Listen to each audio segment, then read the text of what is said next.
Big breaking news.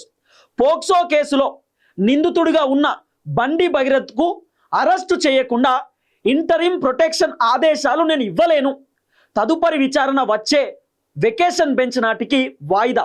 High court న్యాయమూర్తి. చాలా క్లియర్గా మీకు అర్థమైంది కదా.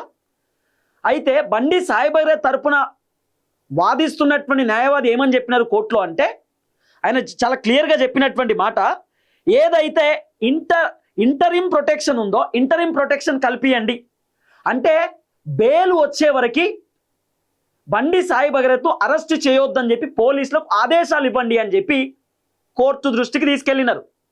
కానీ ఎక్కడ కూడా న్యాయమూర్తి గారు చెప్పలేదు, నేనేం చెప్పలేను, సో ఇంటరిమ్ ప్రొటెక్షన్కి సంబంధించి నేనేం మాట్లాడలేను, నేనేం చెప్పలేను అని చెప్పి సో తీర్పిచ్చేటటువంటి కార్యక్రమం చేసినారు.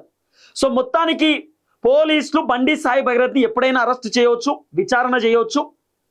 సో వచ్చే వారానికి మళ్ళీ జనరల్ బెయిల్కి సంబంధించిన వ్యవహారంలో వాయిదా వేసినారు. మెయిన్ బెయిల్ వాయిదా వేసినారు. బెయిల్కి సంబంధించి అంటే మధ్యంతర బెయిల్, తర్వాత క్వాష్ పిటిషన్ కూడా వేసినారు వీళ్ళు. క్వాష్ పిటిషన్ ఏంటంటే ఫాల్స్ కేసు కొట్టేయండి అంటూ కూడా క్వాష్ పిటిషన్ వేస్తారట.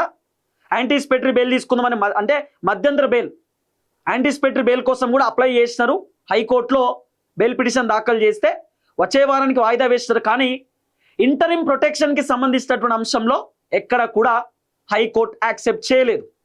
సో కాబట్టి బండి సాయి భగీరథ్ అరెస్ట్ అయ్యేటటువంటి అవకాశాలు చాలా బలంగా కనబడుతున్నాయి. సిట్ అధికారులు మళ్ళీ గనక విచారణకు రావాలని చెప్పి నోటీసులు ఇస్తే ఖచ్చితంగా సాయి భగీరథ్ పోవాల్సిందే. ఒకవేళ పోకపోతే పోలీసులు దేవులాడి వెతికి అరెస్ట్ చేసేటటువంటి కార్యక్రమం చేయొచ్చు. ఏదో రిలీఫ్ వస్తుంది అనుకున్నాడు, రిలీఫ్ దొరుకుతుంది హైకోర్టులో అనుకున్నాడు, కానీ ఎక్కడ కూడా బండి సాయి భగీరథ్కి రిలీఫ్ లభించలేదు, రిలీఫ్ దొరకలేదు. సో ఖచ్చితంగా విచారణకు హాజరు కావాల్సిందే, ఖచ్చితంగా విచారణకు హాజరు కావాల్సిందే, వేరే ఆప్షన్ లేదు. సో నేను రికార్డ్ చేస్తున్న టైం, ఇప్పుడు నేను వీడియో రికార్డ్ చేస్తున్న టైం 12:45. సో నేను రాత్రి వరకు వేచి చూసిన అసలు ఈ కేసులో ఏం జరగబోతున్నది. తెలంగాణ సమాజం అమ్మాయి వైపు నిల్చోవాలనుకుంటున్నారు, అమ్మాయికి అన్యాయం జరుగుతుందని భావిస్తున్నారు. మరి ఏం జరగబోతున్నది? మరి కేంద్ర మంత్రి కొడుకు మరి ఎక్కడైనా కాపాడే ప్రయత్నం చేస్తారా అని చెప్పి కూడా రకరకాలుగా అనుకున్నారు, కానీ ఎక్కడ కూడా జరగలేదు.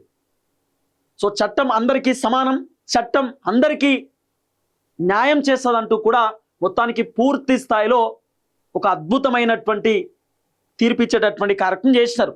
సో తదుపరి విచారణ వెకేషన్ బెంచ్ నాటికి వాయిదా వేసినారు.